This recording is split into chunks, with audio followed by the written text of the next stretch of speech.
السلام علیکم دوستو، فضائل اعمال آن لائن میں ایک نیو ویڈیو کے ساتھ آپ کی خدمت میں حاضر ہیں۔ دوستو، مزید اسلامک ویڈیوز کے لیے ہمارے چینل کو سبسکرائب ضرور کیجئے گا۔ حضرت معاذ رضی اللہ تعالی عنہ فرماتے ہیں کہ مجھے حضور اقدس صلی اللہ علیہ وسلم نے 10 باتوں کی وصیت فرمائی۔ ایک یہ کہ اللہ کے ساتھ کسی کو شریک نہ کرنا، گو تو قتل کر دیا جائے یا جلا دیا جائے۔ والدین کی نافرمانی نہ کرنا، گو وہ تجھے اس کا حکم کریں کہ بیوی کو چھوڑ دے یا سارا مال خرچ کر دے۔ فرض نماز جان کر نہ چھوڑنا، جو شخص فرض نماز جان کر چھوڑ دیتا ہے اللہ کا ذمہ اس سے بری ہے۔ شراب نہ پینا کہ یہ ہر برائی اور فحاشی کی جڑ ہے۔ اللہ تعالیٰ کی نافرمانی نہ کرنا کہ اس سے اللہ تعالیٰ کا عذاب اور قہر نازل ہوتا ہے۔ لڑائی میں نہ بھاگنا چاہے سب ساتھی مر جائیں۔ اگر کسی جگہ وبا پھیل جائے جیسے طاعون وغیرہ تو وہاں سے نہ بھاگنا۔ اپنے گھر والوں پر اپنی طاقت کے مطابق خرچ کرنا۔ تنبیہ کے واسطے ان پر سے لکڑی نہ ہٹانا۔ اللہ تعالیٰ سے ان کو ڈراتے رہنا۔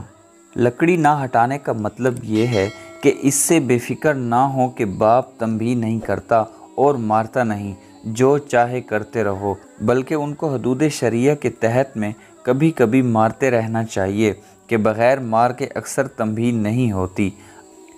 آج کل اولاد کو شروع میں تو محبت کے جوش میں تنبیہ نہیں کی جاتی، جب وہ بری عادتوں میں پختہ ہو جاتے ہیں تو پھر روتے پھرتے ہیں، حالانکہ یہ اولاد کے ساتھ محبت نہیں، سخت دشمنی ہے کہ اس کو بری باتوں سے روکا نہ جائے اور مار پیٹ کو محبت کے خلاف سمجھا جائے۔ کون سمجھدار اس کو گوارا کر سکتا ہے کہ اولاد کے پھوڑے پھنسی کو بڑھایا جائے اور اس سے کہ نشتر لگانے سے زخم اور تکلیف ہوگی، عمل جراحی نہ کرایا جائے بلکہ لاکھ بچہ روئے، منہ بنائے، بھاگے، بہرحال نشتر لگانا ہی پڑتا ہے۔ بہت سی حدیثوں میں حضور اقدس صلی اللہ علیہ وسلم کا ارشاد نقل کیا گیا ہے کہ اپنے بچہ کو 7 برس کی عمر میں نماز کا حکم کرو اور 10 برس کی عمر میں نماز نہ پڑھنے پر مارو۔ حضرت عبداللہ بن مسعود رضی اللہ تعالی عنہ فرماتے ہیں کہ بچوں کی نماز کی نگرانی کیا کرو اور اچھی باتوں کی ان کو عادت ڈالو۔ حضرت لقمان حکیم کا ارشاد ہے کہ باپ کی مار اولاد کے لیے ایسی ہے جیسا کہ کھیتی کے لیے پانی۔ حضور صلی اللہ علیہ وسلم کا ارشاد ہے کہ کوئی شخص اپنی اولاد کو تنبیہ کرے، یہ 1 سا صدقہ سے بہتر ہے۔ 1 سا تقریباً 3.5 سیر غلہ ہوتا ہے۔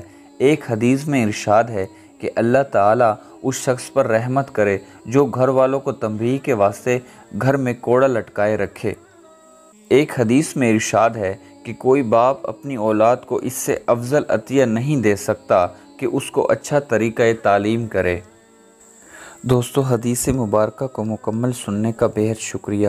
حضور پاک صلی اللہ علیہ وسلم نے فرمایا ہے کہ اللہ تعالیٰ اس شخص کے چہرے کو روشن کرے جو میری حدیث سنے اور دوسروں تک پہنچائے۔ لہٰذا آپ سب دوستوں سے گزارش ہے کہ ویڈیو کو زیادہ سے زیادہ شیئر کیجیے گا۔ جزاک اللہ۔